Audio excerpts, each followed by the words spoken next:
Takže pekný deň, volám sa Jarmila Ferancová, pochádzam zo Slovenska, zo Smoleníc. Priniesla som svoju tvorbu do tejto galérie úžasnej.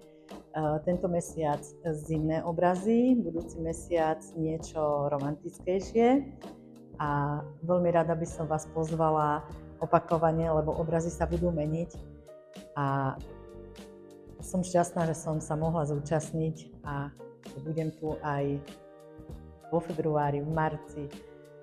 Takže rada vás privítam v galérii Beat for Auction na Prahe 5 a príďte, budete určite veľmi prekvapení a potešení.